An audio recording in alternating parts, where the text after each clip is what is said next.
Hi everybody. So winter is just about here, and I am in the process of changing over my tarot decks from autumn to winter. So that's what we'll be looking at today, and I hope you were all taking good care of yourselves as this season is approaching. So the first deck I want to talk about is it's an older deck. It's the Anna K Tarot, and I had gotten this directly from the artist a few years ago, and it is very good quality. So if you plan on getting this deck, I think hers is better than the mass market deck.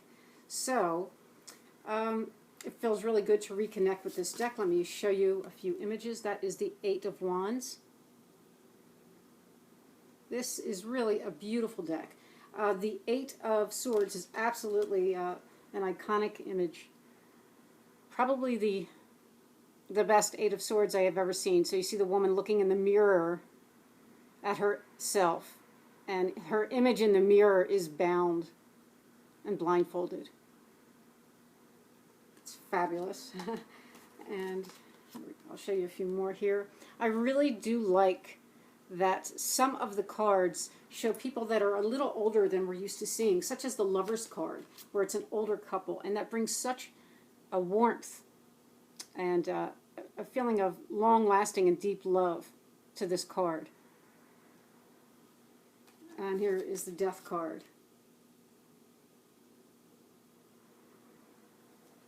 And let's see, here I'll show you the Emperor and the Empress card. And in both of them you'll see the checkerboard floor,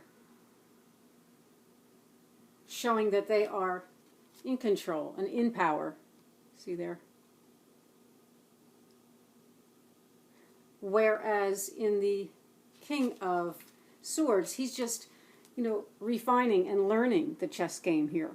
So he's not yet standing on that floor. So I think that is very interesting, those types of, symbolism, which I believe does come from some of the Masonic symbols. So the next deck let's talk about is the Mary L. Another deck that feels great to reconnect with. Here's the back of the cards. So this is, you can see it's pretty shiny, and I see the reflection there. Can't help that. The imagery here is very strong.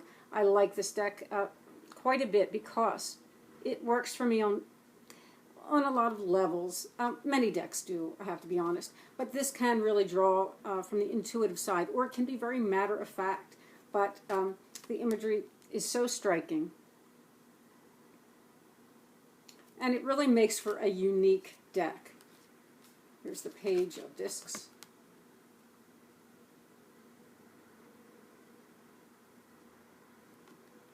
The Lovers.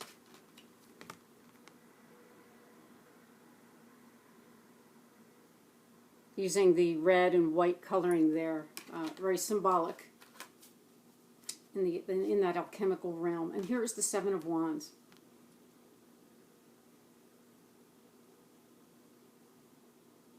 Very, very beautiful deck. I really am looking forward to using it this season.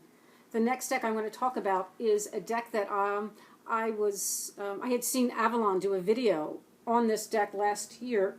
Early in 2015, and when I saw her do that video, I had to go out and get this deck right away. It is called the Tarot in Black and White. That is the backing. They are good quality cards, and it does come with a book. So this deck is based on crop circles, which really was interesting to me because, crop circles are really an expression of sacred geometry. So here is, now this is the Queen of Fire, and I'm going to show you how this works. So you're going to see these symbols up top, the crop circle in the middle, and a word on the bottom there.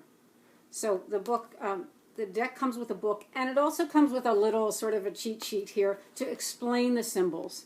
So we have symbols here for air, fire, earth, and water up top, and then princess, prince, queen, king, and ace on the bottom. So at first, it just takes a little time to get used to, not really much.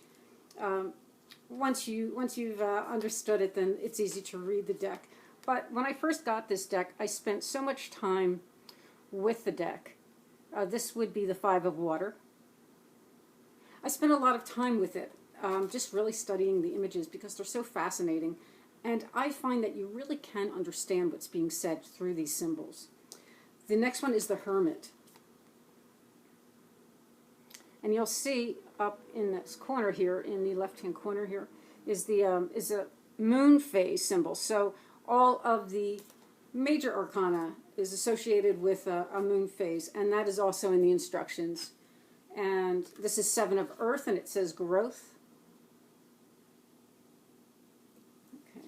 And this would be the Nine of Water, and it's like the Nine of Cups, and it says contentment. So very interesting deck. Okay. Makes you think. The next one I'm going to work with this season is called the Dark Goddess Tarot by Ellen Lorenzi Prince. I had done a review on this deck quite a while back. And this is an interesting deck as well, but it does have a limited appeal because all of the cards are goddesses. And so if you're interested in learning about the goddesses and matching them with, in the realm of tarot, then you'll like this deck. The Siren of Air, which would be the Queen of Swords. I think that's right. Actually, not the Queen, the like the Princess of Swords, I guess that would be, or the Knight. Here we go. I like this is the Judgment card, and they call it Liberation, and it is Persephone coming up from the lower level into the higher level of life. This is the Magician, and it is Isis. Very good quality cards. And again, you know, I feel that each deck teaches us something. So again, I do feel this is interesting. If you do get this deck, I do recommend that you get the book with it, because the book will go into a little more explanations as to how these goddesses are matched up with the cards. So let's see what is next here. Okay, the next deck is, this is the Bohemian Gothic Tarot. So, you know, they did, actually, it's a beautiful deck. They did a good job on this deck, but they went out of their way to make it, you know, dark and moody and a little creepy, which is fine. Look how, that is actually very beautiful, you can see. But even in the Sun card, so I want to show you the Sun card because this is the darkest Sun card I've ever seen. And you'll see, if you can see which way that horse is facing. On the Wheel of the Year, it is facing downward. It is facing so that the sun is you know, about to be betrayed and go down. Most of the time when you see a horse, you know, if it's facing the other way, then then it's the sun is on the rise. It's in Aries and beginning to rise, and you'll see that symbolism often used in old movies and TV shows. So if you see a statue or a painting of a horse behind the actor's head, depending on how it's facing, it's an indication of how the situation is going to go. You know, if it's on the rise, the situation will go well. And if it's, you know, pointing right and the sun will be setting in the Wheel of the Year, then the situation won't go so well. Okay, all of it is the sun, but very, very significant, very interesting that they chose to point it in that direction. And I'm very certain that they know what they were doing there. The High Priestess is very beautiful, and you'll see that she is pointing up to her temple, saying that she is enlightened, she has wisdom and knowledge. So nice symbolism here. Now, one thing I really do get from this deck is when I do a reading from this deck, in fact, I had this card recently. I don't think you'll be able to see it. This is the Five of Cups. Now, in the background, there is like a little statue or relief here on the building. And the person is holding a cup at his heart, but the face of the statue is all blurred out. It's all worn away. And when I saw that, I kind of knew that that day I would have an issue dealing really in the emotional level and not so much the intellectual level. And actually, it did play out exactly that way. So this deck does seem for me to work in the emotional sphere for me and read that way. And here is the Seven of Cups, which is a great card, isn't it? So yes, the Bohemian Gothic Tarot. Okay, so there is another deck that I had bought this deck in September, and I have not used it because I was waiting for this season to use it, and that is called the Ludi Lescott Tarot. So it's new for me. That is the backing. And I'll show you a few cards. But, you know, I really can't say much about it yet. But after I've used it for a while, you know, maybe I will do a review on it. This is the Queen of Pentacles. I like that there is, as you can see there is a little sensual element to the artwork. And here is the Eight of Cups.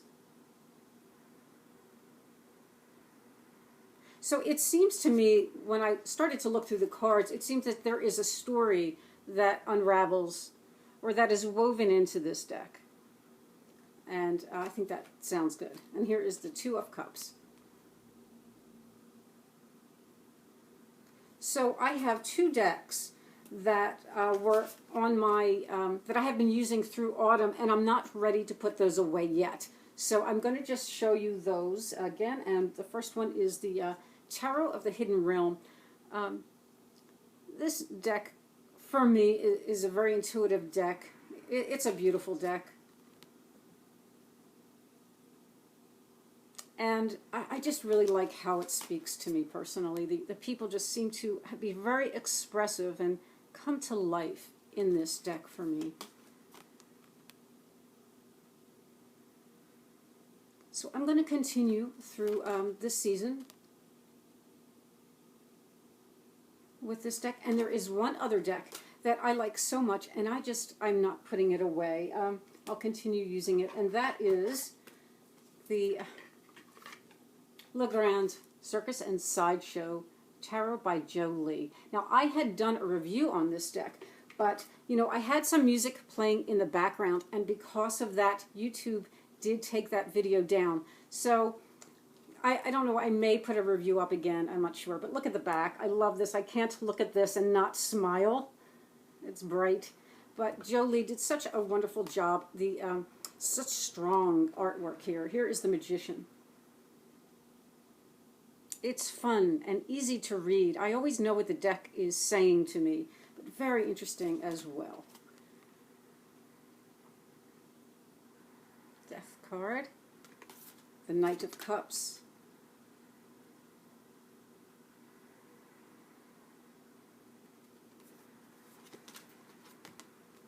The Sun. The Queen of Coins. Okay, here is the Empress. And the Star.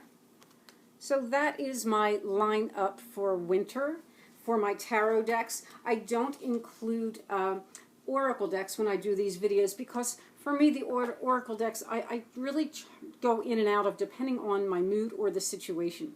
So I do wish you well, everybody, and have a wonderful day. I will see you soon. Bye now.